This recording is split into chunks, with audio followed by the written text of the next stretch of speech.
Today we're going to be learning Taanit, Daf Kaf Zayin. Today's daf is sponsored by Judy Farber on the third Yurtzeit of Yuval Mor Yosef and Yossi Cohen, who were killed in a terror attack in Givat Asaf, and for the continued refuah shlema of her son, Netanel Ilam ben Shenit Tzipora, who was critically injured in the attack. Today's daf is also sponsored by Patty Evans, in loving memory of her mother, Gloria Weissman's first Yurtzeit. My mother loved that I was learning Daf Yomi and always wished she would be able to learn more in her almost 99 years. She loved being Jewish and celebrated each and every day. Her indomitable spirit is sorely missed by us all.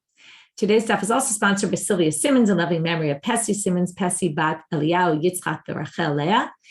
Pessi, who inspired many with her inquiring mind and lifelong love of Jewish learning, would admire the growing community of female Talmud learners. Okay, with that, we were going to get started. And sorry, things are making noise on my computer. Okay. Reminder to sign up for the Siyum Sunday on Zoom with Alana Kirshan and Katriella Friedman. Analysis. The main topic of our Siyum will be analysis of some of the really interesting stories that we've had, things that we haven't had enough time. We've done some analysis, but we'll be able to do a little bit more at the Siyums. And Megillah starting on Tuesday. Okay, reminder, there's no class on Monday. Everything will be up. And I want to remind you that we have a new thing, which we talked about last time, which is every Masechah, we're going to start out with an introduction by Dr. Ayelet Hoffman-Lipson. And we're going to, also for those listening by podcast, it's going to be up on the podcast RSS feed. So basically, when the last podcast goes up in Taanit, right after that, the intro to Megillah is going to be up on the podcast feed. So you can find it there. You can find it on our website. It'll be accessible to everybody. So when you start hearing on your podcast, someone who's not me, you'll understand why. Okay. We were ended with this sugya at the end of Daf Kavav Amud de Kule Alma Mia Shikur Asur B'Nesiat Kapayim. Everybody had agreed that one who is drunk is not allowed to do Birkat Kohanim. So the question is, where do we get that from? So we ended by saying we must learn it from the Smichut Parshiot, from the fact that Birkat Kohanim appears right before Nazir, from the fact that they're juxtaposed to each other in the Torah. That teaches us what's true for Nazir is true for the Kohen who's blessing the people.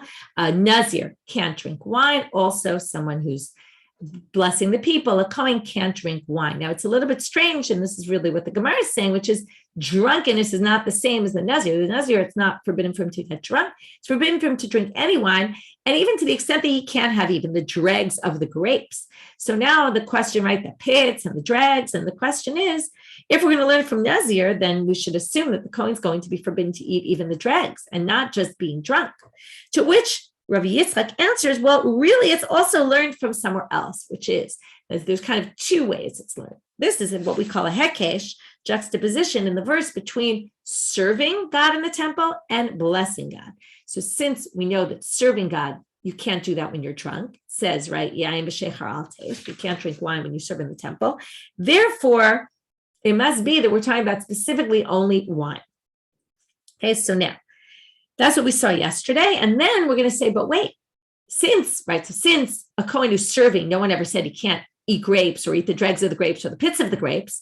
So therefore, whatever's true for there must be true for the blessing. So now we're going to say, okay, wait. So now you're comparing it not to Nazir, but you're comparing it to or maybe a combination, but you're comparing it to a Kohen who's serving in the temple. Well, ima misharek ba'almum lo, afklei mevarech ba'almum lo. Well, then let's say also that someone who's blemished, a Kohen who has a blemish, can't work in the temple. So it must be he also can't do Birkat Kohanim. Okay, now there is a bit of an issue of a Baal Mum not being able to do Birkat Kohanim, but it's only if it's a very noticeable blemish. Okay, if it's something on the face or on the hands. But if it's not a noticeable blemish, then they actually can. So the point being here is, if we're going to learn it from what you can't do in the temple, then we should go even farther. So we kind of took Nazir and said, if we learn it from there, we should go farther. Now we say, well, if we're going to learn it from the Sharet, we should go farther.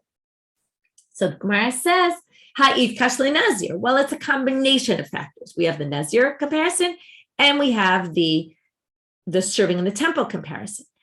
The Nazir, no one ever said a Baal Mum, someone who's blemished, can't be a Nazir.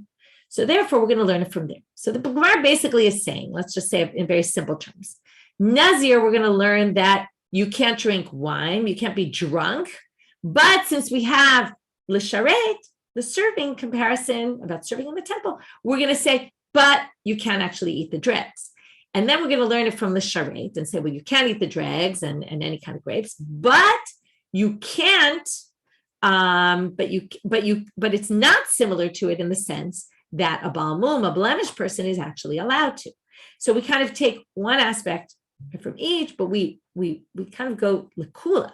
We're being lenient here. We could say no dregs, no blemished person. We could go lechumra, right, and be stringent and say it's similar to both in every way.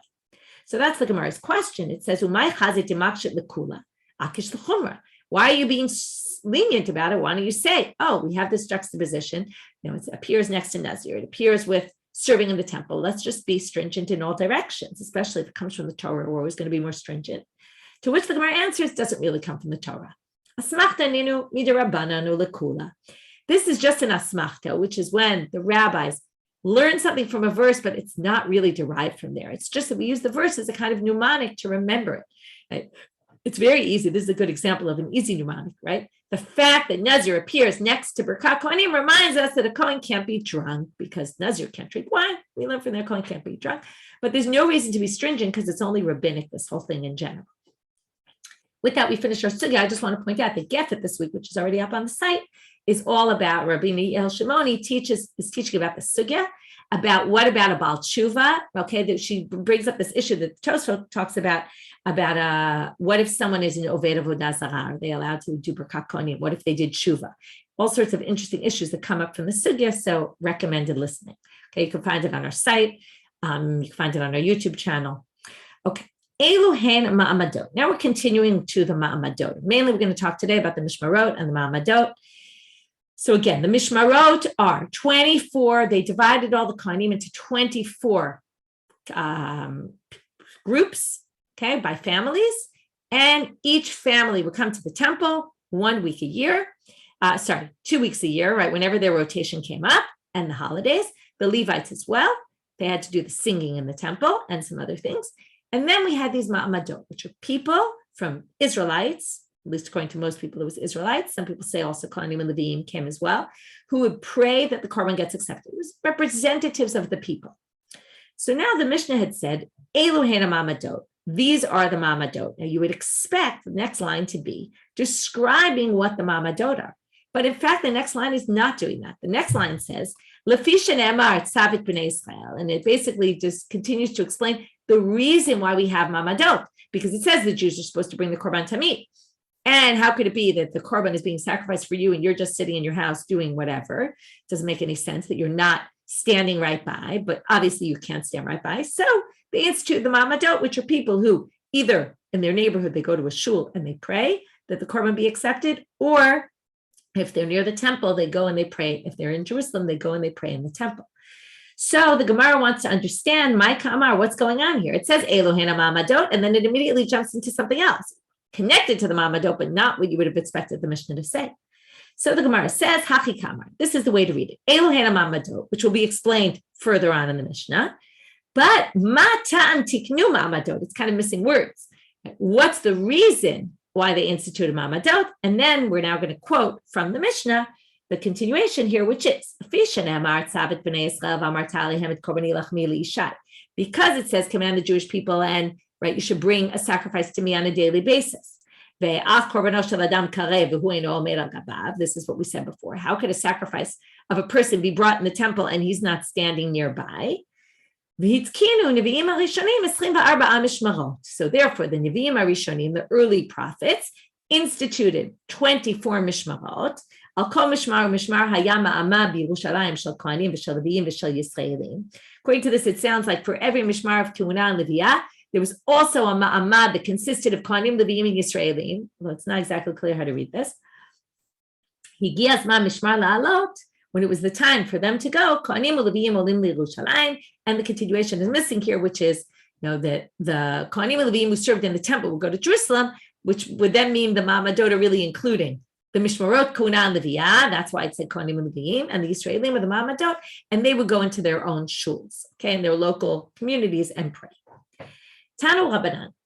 24 mishmarot. So now we're going to have another source, and this is a very difficult source to understand. I'll kind of put it out there. In fact, I should actually look. I didn't have a chance to look before class, but I had asked Shuli Mishkin something about Yericho to maybe better understand this. I see she wrote me. Yeah, interesting. Okay. So, okay, no, she didn't answer as well as I was hoping. But anyway, we'll read this next section and try to understand it as best as we can. And I'll just point out that it's not just that we're going to struggle with understanding it, the commentaries struggle with understanding it. As you can see here, if you have a regular text of Gemara, there's an aleph, there's another aleph. These are all notes, and there's different problems with exactly what the correct text is here, how to read this. Esrim, which always complicates matters. And it shows that people weren't sure how to understand this and therefore sometimes corrected the text because they said this doesn't make any sense. It must be something else. So now, 24 mishmarot be'eretz Yisrael, u-12 b'Yericho. There's 24 mishmarot. We're now talking about the mishmarot of Kohanim. 24 rotations of Kohanim, groups of Kohanim that get split up. They each come on a rotation to the temple in the land of Israel, and 12 in Yericho. So first question is, 12 b'Yericho, nefishan le'utuva. That sounds like 36 altogether. 24 in Israel, 12 in Jericho. That seems like, right? Do simple math, 36. We don't have 36. Ela 12 mehen b'Yericho. There's 12 of them that were in Yericho. Okay, so now what does that mean? So it means there's 24, and of those 12 are in Jericho.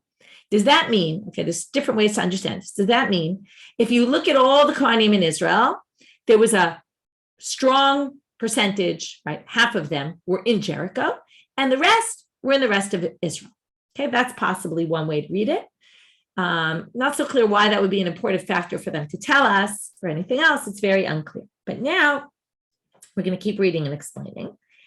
So now they seem to be explaining something else, really, which is when the time for the mishmar came, it was your turn, you were on that week. חצי משמר היה עולה מיריחו, skip something, חצי משמר היה עולה מארץ ישראל לירושלים, וחצי המשמר עולה מיריחו, כדי שיספקו מים ומזון לאחיהם שבירושלים. Let's assume we go with the first interpretation. Half the Kohanim lived in Jericho, half of them lived outside of Jericho, and then from the continuation, it sounds like each mishmar consisted of half the people living in Jerusalem and half the people living in Israel and half the people living in Jericho. So when it was time to go, the ones from Yericho would go and the ones from the rest of Israel would go, meaning each mishmar was split 50-50, which is a little bit hard to understand. But, and then what's the relevance of Kadesh Yisapku Mayim Umazon Lachehem Shebiyerushalayim? It sounds like they're coming from Jericho specifically in order to provide water and food to their brethren in Jerusalem. So if we think about Jericho, and in fact, I look back, Shuli had an article in Flashback in Psachim about Jericho. And one of the things she was pointing out there was, number one, how much water there was.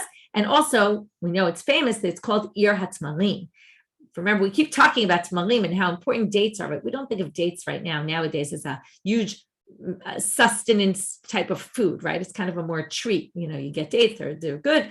But clearly in those days, remember, Ula said they have all these dates in Bavel, and yet they're not learning Torah. Here's their huge form of sustenance. And we just talked about dates again. Anyway, it seems like they had a lot of dates, and maybe that's what they were bringing, the dates and the water, because there's a lot of water in Jericho. But still, it doesn't make sense if they live there. What's going on? Half of each mishmar lived in Jericho. So the other version is to say, not that they all lived in Jericho, but that, and this is a very strange interpretation, but yet it sounds like that's what many commentaries understand it this way. It's li-Yericho. If it was your turn to go that week, half the people would go to Jericho and half the people would go to Jerusalem, which is fascinating. It basically means that you didn't necessarily work in the temple that week when you were on duty. I'll give you two interpretations. One is, let's say you have two mishmarot a year. So one mishmar, you go to Jerusalem, and one mishmar, you go to Jericho. And your job when you go to Jericho is to bring the food to the people in Jerusalem. A lot of people ask, what do you mean they didn't have enough food in Jerusalem? I mean, Jerusalem was known, especially on Aliyah Regel. There was tons of food for everybody. It's a little bit strange that Jerusalem wouldn't have enough food. But anyway, that's a question. But the idea, right, the other option, and which is a more realistic option, is what Becky, you just wrote, which is that they split the week.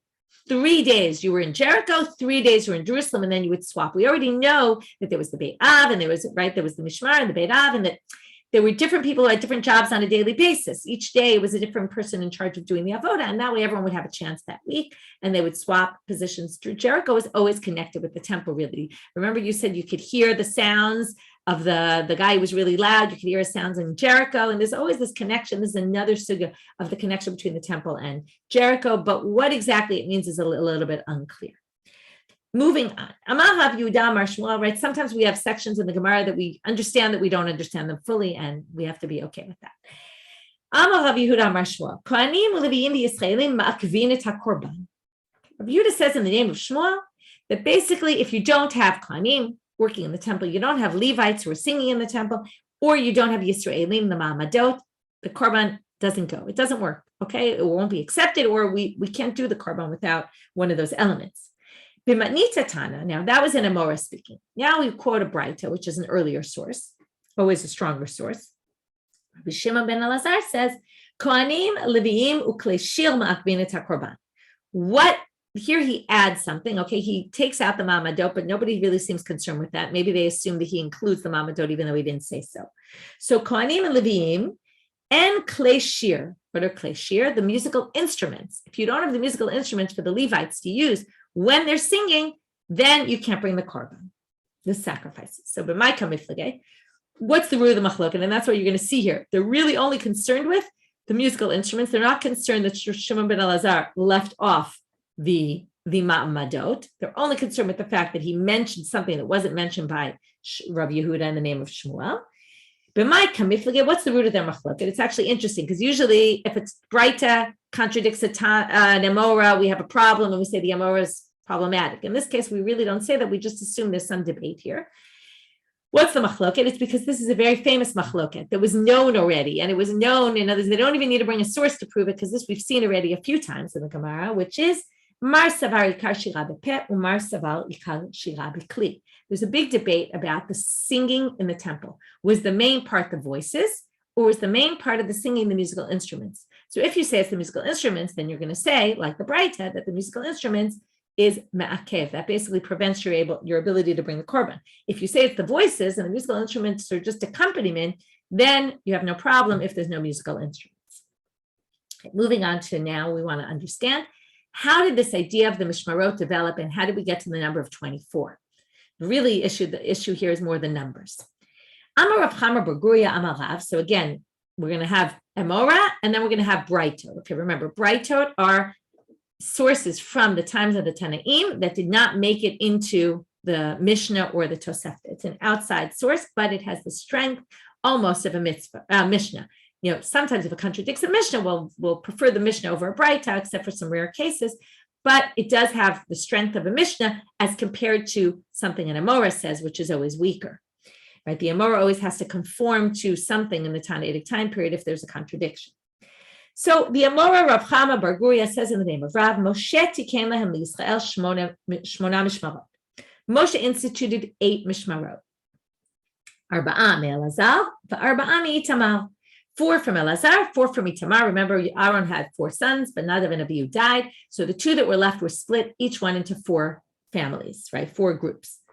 Bashmuel, v'hemidan al sheshes, right? You can imagine as the population grows. Now let's make it into 16. So Shmuel, the prophet, divides it into 16. Bad David, v'hemidan al eschim v'arba'a. Notice this is all before the temple exists, but don't say, oh, why were they doing this? Well, they still had sacrifices. They had the Mishkan. It's not like they weren't doing sacrifices. So David comes and turns it into 24. How do we know David does this? And how do we know he does it not in the time of Shmuel? Because it says, Shne'emal, Bishnata arba'im l'malchut David, midrashu v'yim. Okay, a lot of these verses that we're going to quote come from Chronicles 1, where it lists in chapter 23, it lists, and maybe even past that, it lists all the Kohanim that worked in the temple. Okay, it lists the group, the families, etc. Jump ahead to chapter 26. So it's not exactly directly the context of this, but we're going to connect this verse to there. And we're going to say that it says, Bishnata arba'im l'malchut David, when he was in the 40th year of his reign, which is important to note because Shmuel is no longer alive. And that's why we're going to say Shmuel must have done 16 and David moved it to 24 because it can't be Shmuel and David because Shmuel was no longer alive. It says, Nidrashu vayimatzei behem giborei achal b'yazer Gilad. he searches and he finds these strong people in Yazer Gilad, and they connect this, even though it seems to be talking about warriors, they connect this with the previous chapters that it kind of relates to what was said before as well, which is he set up these Mishmarot Kuna in his 40th year. Okay, it's not the strongest proof, but that's the proof he uses. And this is what Rav says. So Moshe 8, you can look at the sheet today, it's all charted out. And then Shmuel 16, David 24. Meitive, now we have a contradiction on what he says from a Taanit source. Moshe tiken Israel shmona mishmarot arba me'elazar v'arba mitamar. So far, that matches exactly what he said. Moshe does 8, 4 for each son. But David u'Shmuel, okay, here David and Shmuel come together at the same time. Ve'midam al-eschim v'arba. Shneimar, hema yisad David u'Shmuel haro'eh be'emunatam. Here's a different verse, more from the beginning of Chronicles in chapter 9, and it says, these were established by David and Shmuel the Ro'eh, that means Shmuel the prophet, right? Because prophet sees. Be'emunatam, in their steadfastness, okay, which means they're assuming, what did they yisdam? It must be the Mishmarot Kuna. So how do we explain this? Hachi kamar, mi yisodo shel David u'Shmuel ha'ramati hamidum al 24. What do they say? Oh, from what David and Shlomo did, we got to 24, which means what? Well, Shmuel got it. I might have said Shlomo by accident. Sorry if I did. But Shmuel did 16, and then David built on that and did 24. So we can explain that verse we just brought the contradicts as saying, really, it was the combination of the two got us to 24, but Shmuel 16 and David got us up to 24. And then we have no contradiction. Taanit, but now we're going to bring a different Braita, which seems to show a different opinion. But not about David and Shlomo, more about Moshe Rabbeinu. Moshe tiken lahem liYisrael 16 mishmarot. It contradicts the Shmuel part in the other one, because Shmuel had done 16 in the other. Moshe here did 16. Okay, he already started with the 16. Shmona me'elazar v'shmona me'itamar. Okay, so we have 8 from each one. Ukesherabu b'nei Elazar b'nei Itamar chalkum ve'hamidum al 24. As time went on and the Bnei Elazar became a much bigger family than the Bnei Itamar, so then they took the 8 of Elazar and they turned it into 16. They doubled the Mishmarot that they had, and Itamar remained the same. So this is a different version. How do we know this? That they all of a sudden were more plentiful? Well, it says so in Divrei Hayamim in Chronicles. Shene'emar v'yimatzu b'nei Elazar rabim l'rashei hagvarim min b'nei Itamar. They have more people than the Bnei Itamar. Vayachalkum. Okay, and they split them. And here we're going to see it exactly. Livnei Elazar rashim lebeit avot 16. So they made them into 16. Ulivnei Itamar lebeit avotam 8. And they were 8, which means they stayed at 8, is what we're saying. And furthermore, we're going to prove it from this next verse, which is a very confusing verse, but we'll read it and we'll explain it in a simple way, which is Beit Av 1% le'Elazar, 1% le'itamar. Achuz usually means percentage, but what does it mean here? It means achuz is solidly in his hands, like achuz to grab, to hold on to, is held by. So Beit Av 1% le'Elazar, they explain his meaning. He got one portion in addition to the portion he had, meaning he had 8, now he got another 8. And when it says Bnei Elazar, the achuz le'itamar, it means they stayed as they were. Achuz means what they had, right, grabbed onto, was what they had before, meaning they didn't get any more mishmarot than they had to begin with. Okay, which also proves the same thing, which is Elazar went from 8 to 16, and Itamar stayed at 8. So now the first question of the Gemara is going to be Maiva Omer. Why did you need that second verse? You already knew it was 16 and 8 from the previous verse. The Chitema. You might have thought, if you only had the first verse, that at a certain point, Elazar became greater than Itamar, and Elazar ended up with 16, and Itamar ended up with 8. What might you have thought? And according to this explanation, there were 8 to begin with for each. So Itamar stayed the same, and Elazar went up, right, doubled in number of rotations. But you might have thought, if you just had that verse, the numbers went up in Elazar, and he ended up with 16, and Itamar ended up with 8. What might you have confusingly thought? That maybe they each started off with 4, like we saw in the previous Braita, and then Itamar went up to 8, and Elazar went up to 16. right? They quadrupled and they doubled. Maybe that. Therefore, you needed the second verse to tell you, let's just read the whole thing. Shmonami ikara arba'ah havu, right? You might have thought that maybe they were 4 from the beginning. Tashma, that's why you need the pasuk beit av echad achuz le'elazar v'achuz achuz le'itamar to tell you that Itamar stayed the same. Achuz achuz is saying Itamar stayed the same, had the same number of rotation, and Itamar and Elazar. Sorry, I hope I said it right. Itamar stayed the same, and Elazar got double. Okay, that's why you needed both verses. But in any case, why was the whole reason why we brought this? Tiyuvta de Rav Chama bar Guria. Yeah, we have a problem because Rav Chama bar Guria contradicts a Taanitic source. He can't contradict a Taanitic source. He said Moshe instituted 8. This is Moshe instituted 16, 8 to each. So Amar lecha Rav Chama bar Guria Tanayi v'ana da'amri ki aytana da'amar shmona. This is the very easiest answer. There's 2 Taanitic sources here. He holds by one of them, which said 16, which said 8 and not 16, and therefore it's a very easy answer. Tanu Rabbanit. Now we're going to talk about, right, this is very famous, when the Jews went to exile. So we had these 24 families, and there's a whole list of them in Divrei Hayamim, who the families were, what the order was of when they went into the temple. Then they all go get exiled to Babylonia. And what happens? Not everybody comes back, right? People are happy in Babylonia. Big famous, known thing that in the time of Ezra and Nehemiah, it was a big issue, right? It's one of the themes of the book, which is a lot of the Jews didn't go back to Israel, right? Which we know nowadays, it's the same kind of thing, right? Israel was created, not everybody goes back. So here, for those who are living abroad, here comes the critique you're going to see. So Arba'a mishmarot alu min hagola. Out of the 24, only 4 families of Kohanim. You would think at least the Kohanim would come back, right? They have what to do there, and the temple's being rebuilt. But no, they don't come back. Which were the ones that Eluhen Yedayah, Harim, Pashchur, Email. Okay, those are the 4 that came back. So what they do with these 4, right now they only have 4 families. Amdu Nevi'im shebenehen. So the prophets that were then, Chilkum, they split them up into 24. Each family, right? Hamidum al-Eschim v'arba. Each family got 6. Bilalum u'netanu b'kalpi. How did they do the order? So they wrote all the names. In other words, they divided up each family into 6, and they wrote their names on, right, all the family names on little pieces of paper or whatever they had in those days, and they put it in a kalpi, and someone starts, right, pulling them out. Ba Yedaya, so who picks the lots? Ba Yedaya v'natal chelko v'chelek chaberav shesh.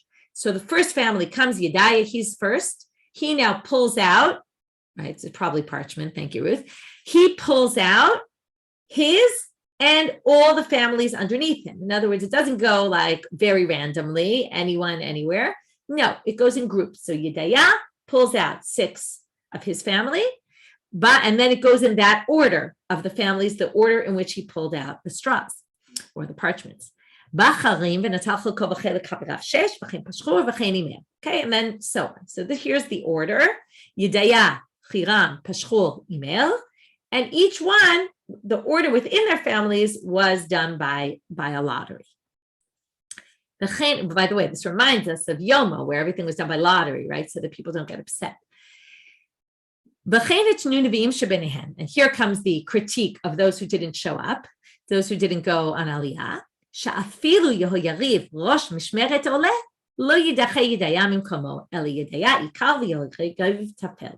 Yariv, who was known to be the first mishmar, since he didn't he didn't return to Israel, if he does return down the road, he doesn't get back to his original position. He basically gets punished. At this point, it's first come, first serve, right? Whoever came, they got to now be first, and Yehoyariv basically ends up secondary. Now we're going to get to the Torah reading. And this is really, there's always things at the end of Masechtot that lead into the next Masechet. So Megillah is all about also Purim and reading the Megillah, but it also goes into Torah reading and all sorts of rules about Torah readings in general. So this sugya sounds like it's a sugya right out of there. So now we're going to start with, when you're on duty that week in the Ma'amadot, what do? You go to the shuls in your own city and you read from the Torah. Besides praying, you also read from the Torah from Maaseh Bereshit. Okay, we said on day number 1, you read day number 1 and 2. On day number 2, you read 2 and 3, etc. Minan Emile, where do we get this from? Why do we read Maaseh Bereshit? What does that have to do with the Ma'amadot and the sacrifices? אמר רבי יעקב בר אחא, אמר רב אסי, אלמלא מעמדות לא נתקיימו שמיים בארץ. If it weren't for the ma'amadot, the world would be destroyed. How so? We're now going to see a drasha on one verse from Sefer Bereshit, a conversation between Avram and God. And this is a classic from Midrash. There's one line in the Torah, but they build a whole conversation out of it. Shenema, Vayomer, Avram says to Hashem, Hashem Elokim b'meh eda ki irashena. How do I know that I will inherit you? So Amar Avraham, what's the conversation, right? We usually understand it as, right, he has no children, remember? So he's trying to figure out how is he going to know there's going to be a future for me. But according to this, Amar Avraham, Ribono shel olam, God, ruler of the world, Shema Yisrael chotim lefanecha, ata oseh lahem kedor mabul kedor aflaga. Right? We always look back in history to try to learn things. Avram looks back in history. He sees the world was destroyed in the Mabul because people sinned in the flood. He saw the world was destroyed in Dor Plaga, right, when they tried to build the Migdal Bavel. It wasn't exactly all destroyed, but things got messed up. He says, Shema Yisrael chotim lefanecha, right? Maybe the people will sin and you'll do exactly what you did and you'll punish them and that will be the end and I'll have no future. Amar le'lav. God says, no, don't worry. Now you would think that would be enough, but no. Avram is persistent. Amar lefanav ribono shel olam, hodi eni b'meh irashena. Now we're going to understand this line as that line came after an initial conversation. And now Avram says, how do I know? Give me some sort of sign that I'll know that this will continue. Amar le chali egla meshuleshet ve'ez meshuleshet. This is a famous brit bein haptarim, where Avram took the animals and put half on one side, half on the other, right? And then he passes through. It's a very strange ceremony. It's very hard to understand what the meaning of this is. But the Gemara is going to give us a particular interpretation. Why did he take these animals? Amar lefanav ribono shel olam. Sorry, that's the answer. That they don't explain it, but I'll explain it already, which is the brit bein haptarim is a type of sacrifice. And God is saying the sacrifices that people will bring, they will get atonement, and therefore I won't destroy the world because they'll have sacrifices to basically protect them. Okay, and this is your proof that I won't destroy the world anymore because we now have what's called sacrifices, and that will save you. Amar lefanav ribono shel olam tinach bezman shebeit hamikdash kayam. Okay, so as long as the temple is built, is existing, we can do this. But bizman she'ein beit hamikdash kayam matei alehem. But what happens when the temple is destroyed and we don't have sacrifices anymore? What's going to happen to them? Amarlo, right, it's obviously, right, he knew that there was Beit HaMikdash, right? This is one of those midrashim that assumes Avram kind of had perspective of all of history, not only behind, but also in front, what was going to happen. So once the Beit HaMikdash is destroyed, what's going to be? Amarlo, kvartikanti lahem seder korbanot. By the way, this is all in context of our chapter about the destruction of the temple and Tisha B'Av and all that, like a lead into what we're going to get to.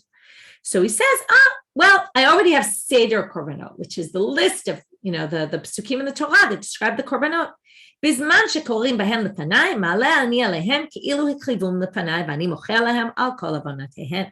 When they read them, it'll be as if they brought the sacrifices, right? That's why on special days, we always read the sacrifices of those days. And this section of Korbanot in the morning, the people say in davening, that is for them, right? We say neshama parim sfatenu, that our lips will basically be in place of the bull offerings and all the offerings in general, and I will atone for them. So now, what do we have here? That because of korbanot, or things that are in place of korbanot, the world continues to exist, and God doesn't destroy the world. Therefore, we read about the creation of the world that in connection with the sacrifices.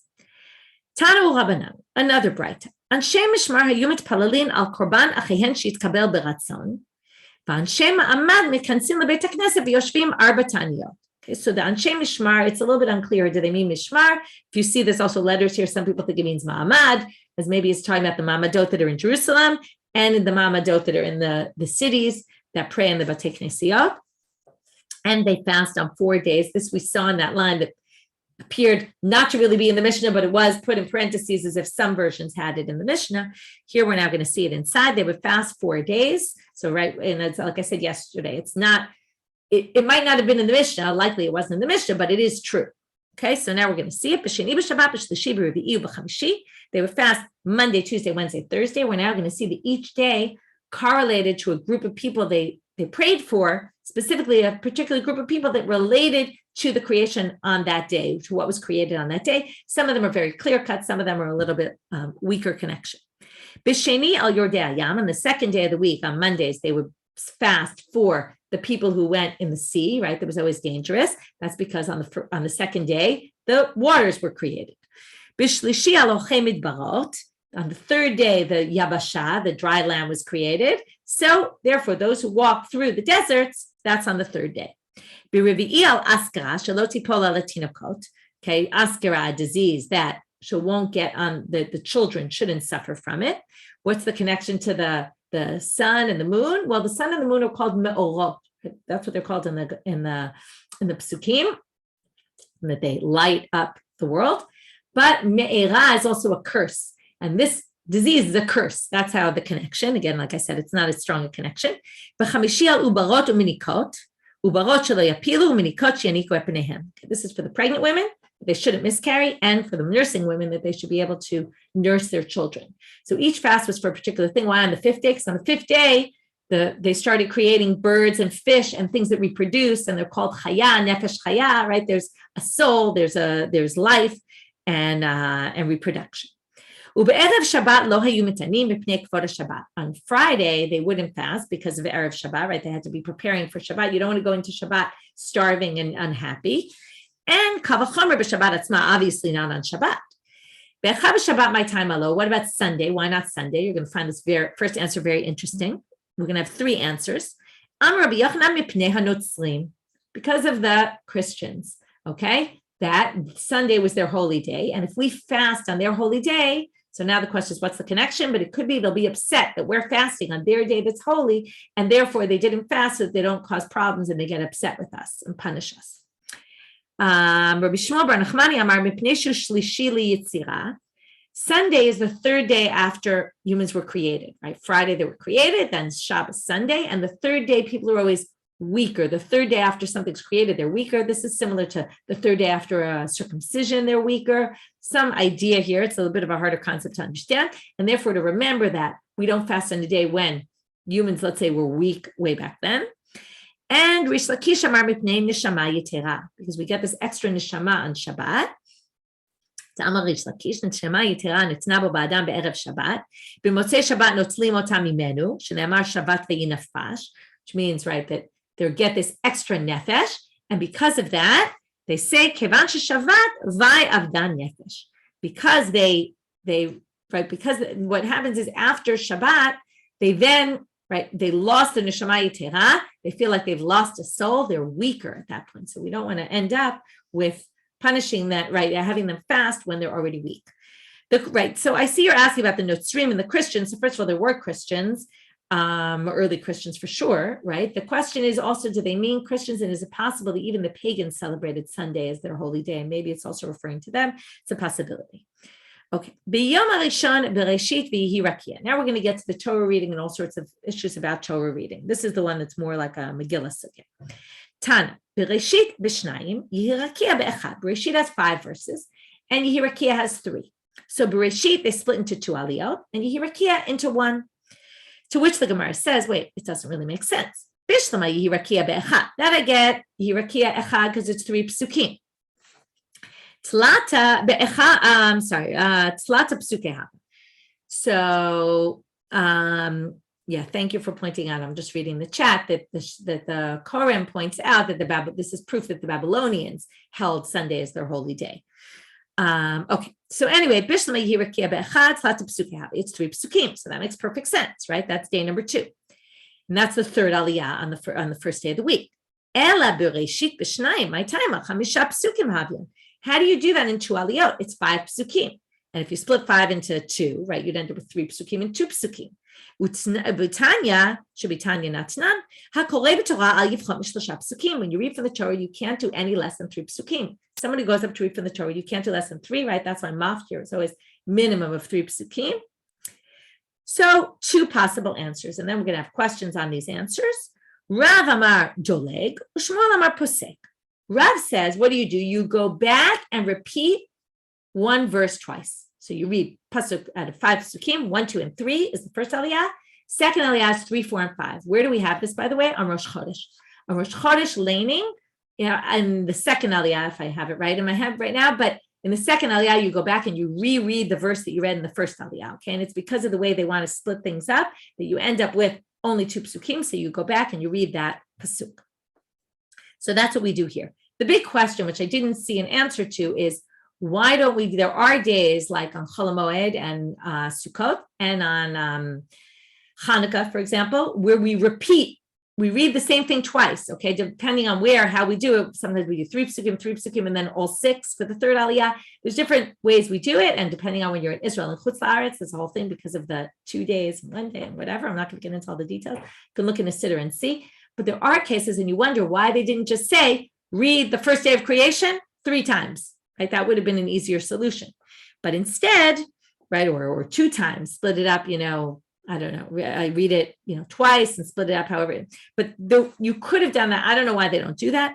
But option number 1 is doleg, which really usually doleg means skip. What it means is go back and read 1 twice. Okay, so read 1, 2, 3, and then 3, 4, 5. Ushmuel amar posek. You split that pasuk number 3 into 2. You read 2.5. Stop in the middle of the pasuk and then read 2.5. You might be thinking, what do you mean? You're not allowed to split a pasuk. Don't worry, we're going to get to that. So the first question is, Rav said, Rav Amar Doleg, my time Alo Amar Posek. Why didn't he say split the verse and do 2.5, 2.5, right? We assume 2.5 is enough. It means you read 3 psukim because you read part of 3 psukim. So why didn't he say to split it? Kasaval, because he holds exactly what I said a second ago, which is kol psuke. Delo paske Moshe, analo paskin ale. If Moshe didn't split the pasuk, if we don't have a tradition, that pasuk splits there, you're not allowed to split it, meaning you can't read half a pasuk. So for sure you can't do that. Ushmuel, which is then obviously a problem. How could Shmuel have said that? Shmuel amar posek, we paskina. Well, then how could Shmuel have said posek? Do we cut a pasuk in half? And they're going to prove it from not only from that we just said so, but Hamar Rav Chanina Kara. Okay, some people say his name was Rabbi Chanina Kara because he was a Tanakh expert, and Kara is right from Mikra, from Torah. Tsar gadol hayali. Oh, notice that tsar again. I really wanted to be able to split psukim, but he didn't allow me, only for the children, because the children need to learn how to read and they can't always read an entire pasuk, so they can read a half a pasuk, but only to them, which means we clearly can't do it in Torah reading. So Shmuel will answer like this. Why did he let the children do it? Because there was no choice. Hachanami lo efshar. We'll say the same thing here. There is no choice other than split the verse. Can't do it any other way. Shmuel amar poseg my time lo amar doleg. So now the question is, why didn't Shmuel hold like Rav? Gzera mishum nechnesim, gzera mishum yotzim. This is a great gzera. Since we know that people come to shul late and we know that people leave early or walk out in the middle, so because of that, we're worried that if we read 3 out of 5 psukim, like let's say we do the first aliyah and we read 1, 2, 3. And the second aliyah, we do 3, 4, 5. If you come in just for the second aliyah, you'll see they're reading pasuk 3, 4, 5. You'll think that the aliyah before they read 1 and 2, because people didn't have sidurim in those days that show you what the Torah reading is. And therefore, you'll mistakenly think that you can have an aliyah with 2 psukim, and next time you're in shul and you're, let's say, the gabbai, you might end up messing up. So that's why we don't do it. Meitive. Now we have another question, and this is a question on Rav and Shmuel.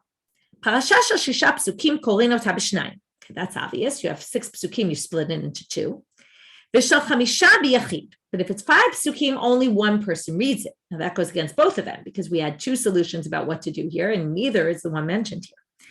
V'im harishon koreh shalosh. If for some reason they messed up and the first one only read 3, then hasheni koreh shnayim miparsha zo ve'echad miparsha acheret. And here's the real contradiction.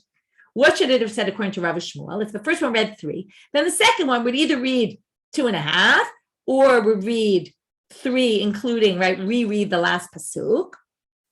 But yet it says here, what do they do? This is, by the way, a regular Torah reading. This isn't the Ma'amadot. They would read the next 2 psukim, and they would read a pasuk from the next section. Okay, if you have a section of 5, and then you read 3, and then there were 2 left, so you read 1 pasuk into the next section, and with that you get to 3. Right? We're assuming that there's this connection, and this is true, that it has to be also this parsha Tuchot and Stumot in the Torah. You can't just split things in random places. That's why Rosh Chodesh we end up with a weird split. Some people say you have to actually read not only 1 pasuk from the next section, but you have to read 3 psukim, because you can't just read 1 random pasuk. You have to read the next 3 because you can't read less than 3 from a particular section.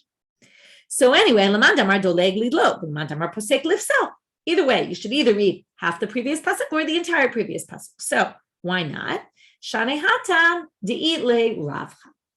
That's different from our section. In our section, what's the issue? We're reading on day number 1, creation of day number 1 and day number 2.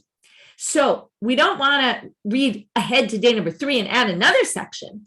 So therefore, when you're reading just regular Torah, you can always just go on. In our case, you don't want to go on because you want to read. It's bad enough we're adding an extra day to this. We certainly don't want to add day number 3 into the picture. So that's why this doesn't really contradict, because our case is a unique case. With that, we'll finish for today. Have a great day, everyone.